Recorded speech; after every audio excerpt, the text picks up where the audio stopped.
est-ce que vous aimez le Tchad? Je ne sais pas. Vous aimez quand même le Tchad, non? Oui. Merci. D'accord. Ce soir, je vais parler de l'histoire du Tchad. Donc, je vous invite à écouter avec moi.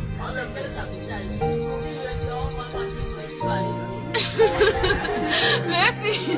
Ok, mon texte, je l'ai intitulé Liberté. Liberté. Rends-lui sa liberté. On a tout vu, que des récits, mais toujours des cœurs endurcis. Voisins aux mines de famine, notre survie est déplorable. On ne trouve guère de l'eau potable. Pas de couverture sanitaire pour faire taire les maladies endémiques et épidémiques. Faute des urgences, nos mères meurent sans sens dans les hôpitaux, alors que le chef se soigne chez les Occidentaux. Ils ne parlent pas d'avenir. Leurs enfants sont ailleurs et nos descendants voient leur futur décollant pour leur dernière demeure. Avec des années scolaires freinées par des grèves et des trêves, étudier devient étouffé.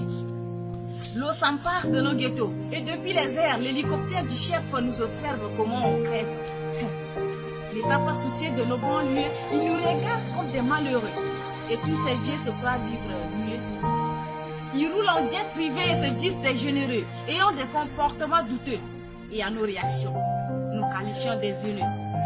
Dire non à ce système et ses pratiques, c'est à peine courir des risques. Mais moi, mon existence n'aura pas de sens si je ne dénonce toutes ces choses moroses.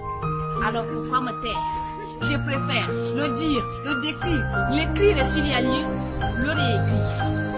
L'histoire m'a amené à comprendre que depuis la nuit des temps, le Tchadien n'a pas su défendre sa trempe. Il s'est laissé aller avec les 32 années de désolation sans consolation. C'est pourquoi l'on assiste à 32 ans de malgouvernance et de souffrance, 32 ans de répression, d'intimidation menant à la division, 32 ans d'enlèvement contre rançon et de torture dans le sang. Pour toutes ces choses dont nous en sommes tous témoins, continuerons-nous par rester toujours mieux? Pour moi je le suis, pour moi tu l'es. Nous sommes tous témoins. N'ai-je pas la liberté de défendre la fatalité de mon pays?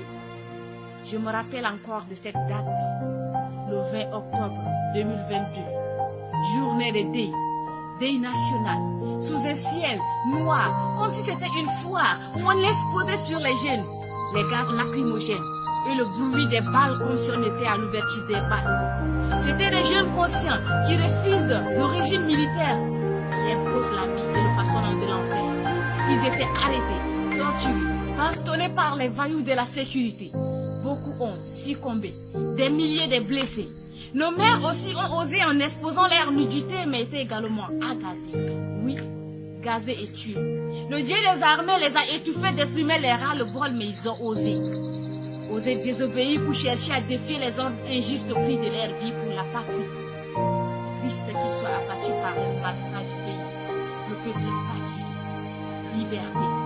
Rends-lui sa liberté. Nos voyants guerriers sont tombés. Le peuple a trébuché. Mais tu dois encore percer. Nous sommes des Sankara, des Mandela. Et comme tous ces martyrs tombés ce 20 octobre, la lutte ne fait que commencer. Le peuple est debout.